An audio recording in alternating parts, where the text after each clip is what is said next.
This is the Dollemore Daily, and I'm Jesse Dollemore. I am sick to death of Republicans. Sick to death of their violent rhetoric. Sick to death of them playing stupid as though they don't know that the words that they say will inflame violence and death. We know they know because we all witnessed January 6th. We all know that this isn't just a free speech issue or political speech, as Tucker Carlson would have you believe. There are real human consequences to this rhetoric, to these people who are acting irresponsibly with their power and their platforms. I'm going to play a clip for you. Even some people on Fox News are getting a little tired of it and are trying to hold these politicians accountable who are fomenting violence. Steve Scalise even, this is the clip. It's Fox and Friends with Steve Scalise and Steve Doocy, dopey Steve Doocy, trying to hold Steve Scalise accountable for that. You want to be the party that backs the blue. You want to be the party that's the Blue Lives Matter. You want to be the law and order party, but you want to demonize the FBI. Especially after what we witnessed yesterday, which is what I'm going to talk about today, with the man who stormed the FBI office with a nail gun and an AR-15. And then was subsequently ended up being killed by the FBI in a standoff. He died for Donald Trump. He died for the cause. That's a lie. And Steve Scalise himself was a target of political violence by some unhinged asshole with a gun at the baseball practice, if you remember, several years ago. But that doesn't matter to him. He survived. He doesn't care about putting others in danger. Watch this clip where Steve Doocy's trying to hold him accountable for the violence that will absolutely and did occur. Watch this. There are a number of people online and elsewhere who are demonizing the FBI. And some Republicans, Paul Gosseler, a Republican in your caucus from Arizona, said we must destroy the FBI, we must save America, I stand with Donald Trump. Marjorie Taylor Greene says defend the FBI. I'm just curious, whatever happened to the Republican Party backing the blue, and in particular the 35 members of law enforcement, federal law enforcement at the FBI? Yeah, and frankly, we're very strong supporters of law enforcement, and it concerns everybody if you see some agents go rogue, and if you see an agency that doesn't have the right checks and balances at the top. This is coming from the top. Who went rogue? They were following a search warrant. We want to find that out. And that's why we're asking these questions, because, there were reports yesterday that Merrick Garland said he didn't even know about this raid. I don't know if anybody believes that, but he should be asked under oath if he knew about the raid prior to it happening.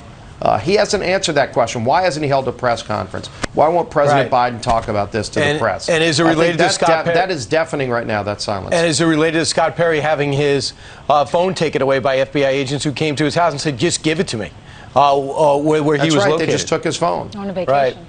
All right, so the big thing you were referring to... These are all things that are concerning. And, by the way, then they want to add 87,000 more IRS agents at this same time that they're weaponizing other agencies. Well, Steve, why not wait a week or so until we know more about this search warrant, then, immediately, rush to judgment and say, yeah, the FBI, they're crazy? No, we're asking questions right now that no one's answering. We're not hearing the FBI answer any of these questions. We're not hearing justice. And we're sure not hearing the White House answer these questions.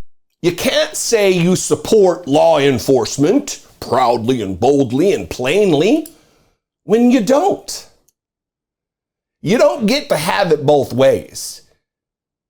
I don't know what was up with Steve Doocy not knowing the name of Paul Gosar, mispronouncing that, and then saying that Marjorie Taylor Greene, maybe it's a Freudian slip that he just can't help himself but say things that are positive about the Republican Party. Because Marjorie Taylor Greene didn't tweet, defend the FBI.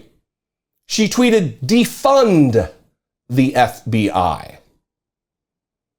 And this man, who was whipped into a frenzy, a violent mob-like mentality to kill law enforcement, he did so after having attended the insurrection. He was whipped up into a frenzy then too by Republican rhetoric. His name is Ricky Shiffer. I'm going to read a little bit from this NBC News article.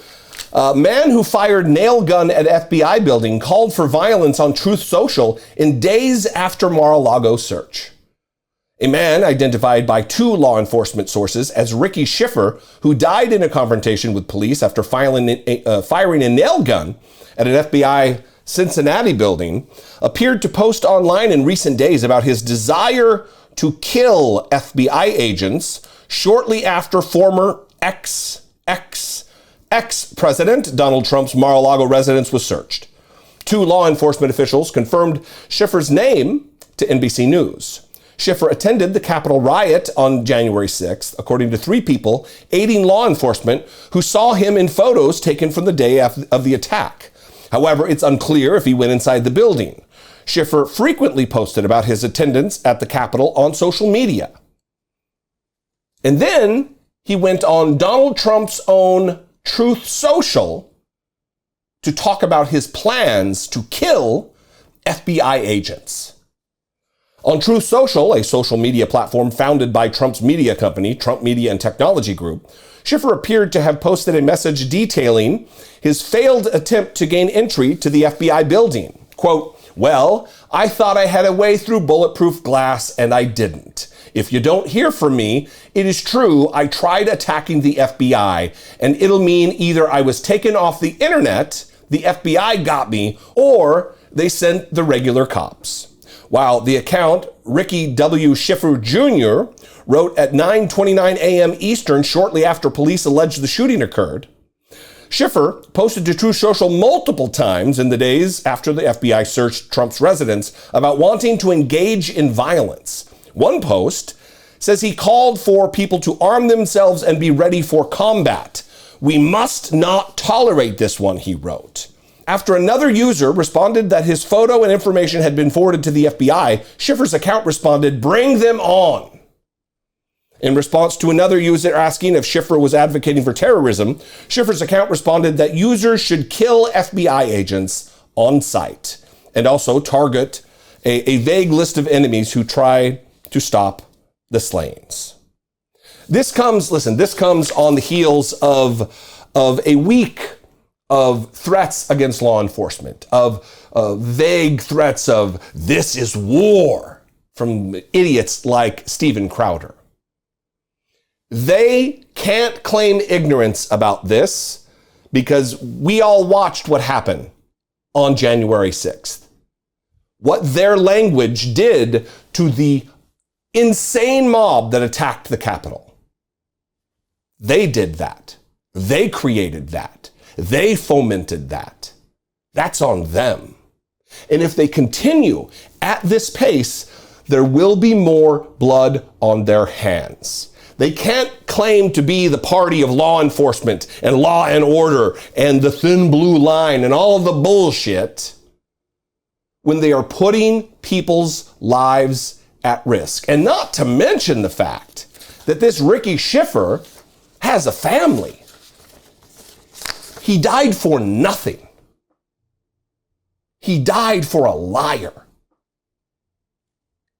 I don't know if he has children, but he certainly has a family. And they're in pain right now. He's gone. They'll never see him again. They'll never share a meal with him again. Because he believed Donald Trump. He believed people like Steve Scalise, who go on and talk about rogue FBI agents who were doing their job, who did nothing rogue, who did nothing illegal. I'm sick of Republicans. If you're out there and you're watching me and you're a Republican, how much is too much for you? how many lies, how many conspiracy theories, how many hypocritical statements are you going to listen to? You can't be pro-law enforcement while calling for war against the country. Because your guy is a criminal. Your guy is a criminal. Your guy, Trump, is a criminal. It's not a cute thing for a YouTube channel. It's true. We've witnessed multiple instances, open, public obstruction of justice. Pick a different guy. Back a different candidate. If you're going to talk some talk, walk that talk. Anyway, I'd love to know what you think. I'd love to know if you're a Republican out there. I'd love to know. 714-576-4054. Of course, you can email me, daily@dollemore.com. You can follow me on social media. We can talk about it there. I'm at Dollemore on Twitter and TikTok and Instagram, at Dollemore.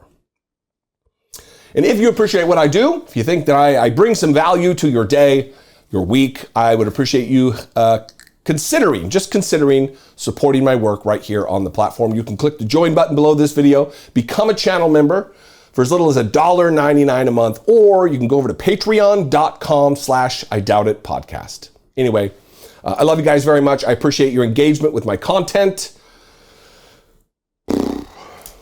Have a good weekend. I'll see you next week. Be genuine, and as always, take care of one another.